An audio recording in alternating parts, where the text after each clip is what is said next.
Hi, everyone. Welcome back. It's so good to see you again. So today we are going to have a mindfulness lesson on worry. Have you ever been worried about something? It can be pretty scary. Plus, worries have a way of growing. Sometimes they can grow so large that it's the only thing we can think about. When that happens, we feel very bad and maybe even a bit afraid. So today, we are going to talk about worry, what it is, how it feels, and how we can make it get so small that it eventually even goes away. Sound good to you? Okay, let's begin. So worry, let's explore worry, okay? First, what is worry? Do you know? That's right. Worry is a feeling. Sometimes you might hear it also being called an emotion. Feelings and emotions are the same thing.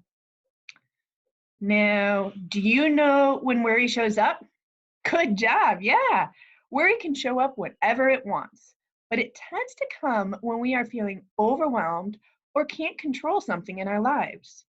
For example, worry may show up when you have a lot of homework to do and are confused or afraid that you might not be able to get it all done.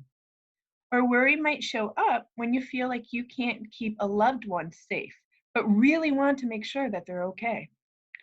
All of these feelings can happen at any time, but no worries. We are going to learn how to control them and make sure that they don't take over.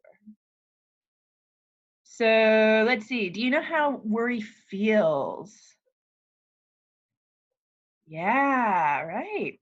Worry can feel different ways to many different people. But usually you may feel a tightness or queasiness in your stomach as if you have a small stomach ache. Or you may feel your throat get tight and it might be difficult to swallow. Or maybe your mouth feels dry and you want a cup of water. Or maybe you even start to sweat a bit. Sometimes you might have thoughts racing through your head so fast that you can't even think straight. It's just not a pleasant feeling. But we can control it by doing different things that we are going to learn about today. Finally, do you know what worry does? Yep, worry doesn't really do anything but make us feel bad. However, it does have a purpose.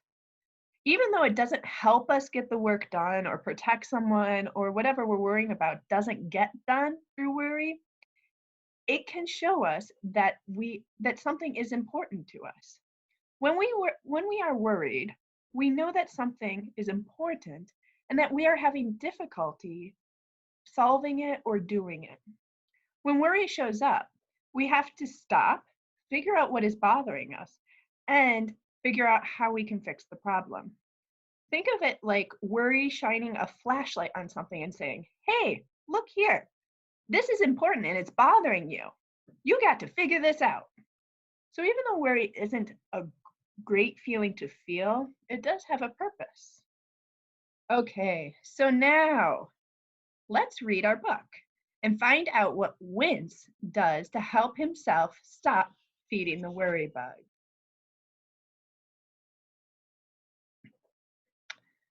Don't Feed the Worry Bug by Andy Green.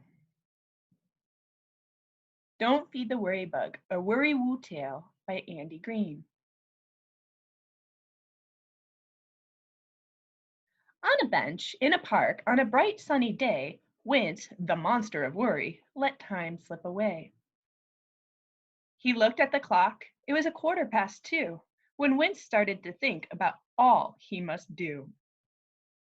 He had homework and laundry. He needed clean pants. He must bake some cookies for the Worry Woo dance. Then Wince started to wonder. Did he leave the light on? Was his backside too poofy? Where had all his friends gone? And his worries kept growing till he heard a soft buzz that made goosebumps appear, for he knew what it was. There was only one creature that made such a sound. Around monsters that worry, it could often be found. Some call it the worry bug, and this is for sure. If you feed it a worry, it will always want more. Buzz, buzz, Wince heard as its noisy wings flapped. It flew up and down as he shooed and he clapped. It fluttered around Wince's ear. In the blink of an eye, more worries appeared.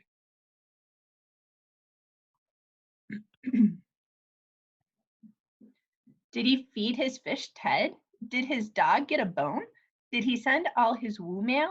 Did he bring his bike home? Should he go to the movies? Would he get a good grade? Will the weather be nice for the Woo Town parade? And with every new worry that came Wince's way, the worry bug shouted, hip, hip, hooray! For the more that Wince worried, the more the bug grew. It nibbled and munched on his worry-filled stew. Wince said to the worry bug, perhaps you should leave? He asked quite politely, and even used please. Yet the worry bug stayed, for the two of them knew that Wince would still worry. That's what he would do. As day turned to night, Wince got ready for bed. The worry bug yawned and laid next to his head. But its buzzing kept Wince from going to sleep, so he tossed and he turned and he tried to count sheep. While thoughts of what if, could be, maybe, and might made Wince worry more, he was worried all night. When the morning arrived, Wince looked up and gasped. The worry bug had grown. It had happened so fast. It used to be tiny, an annoyance quite small. Now it covered his kitchen, the ceiling, and wall. The bug's belly gurgled, full of worries it was. No longer could Wince sweep it under the rug. Its buzzing went on, and Wince started to fret about all of the things that hadn't happened just yet. No cookies were baked. The laundry had piled. Wince hadn't done homework in such a long while. Enough! Wince exclaimed. There must be a way to get rid of a worry bug. It can no longer stay. So Wince went to the library to read and take notes about catapults, cranes, wagons, and goats.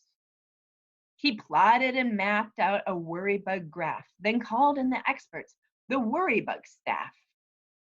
Together they studied this big growing beast and built a bug net out of Wince's bed sheets.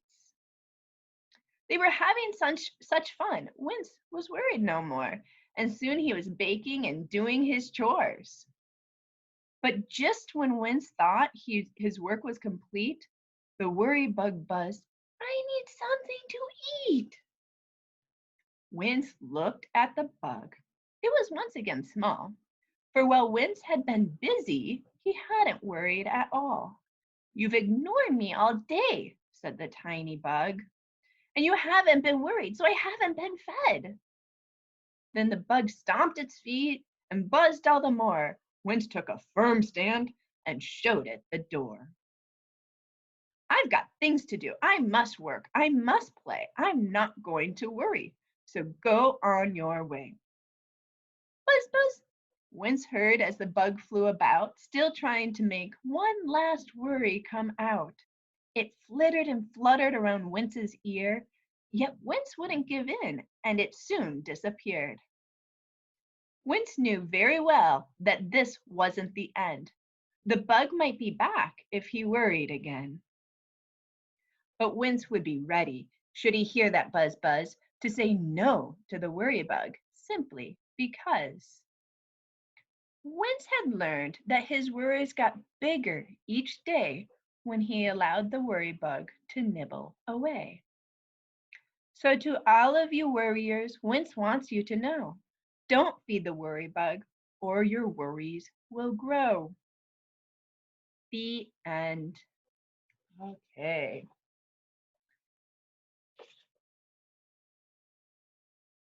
There you go. So that was our story, right?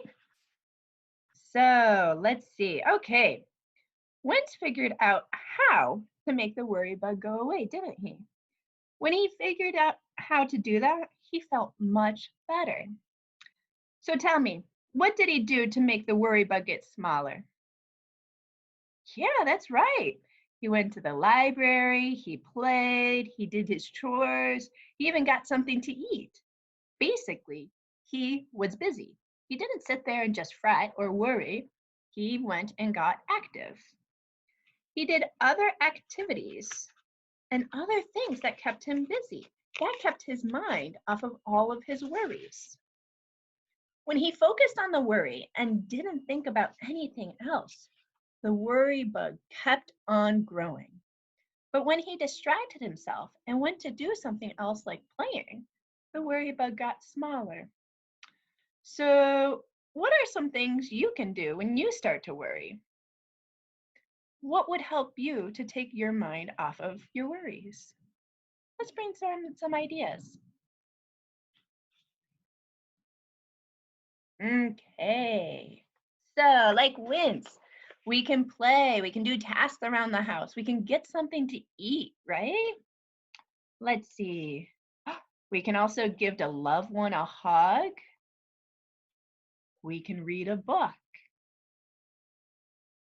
We can color or draw. We can give a friend a call.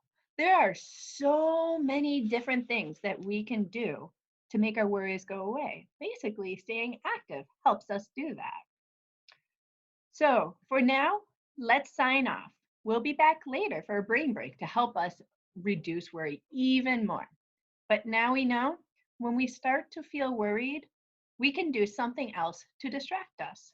That way, the worry bug won't keep on growing. Take care, and we'll talk later.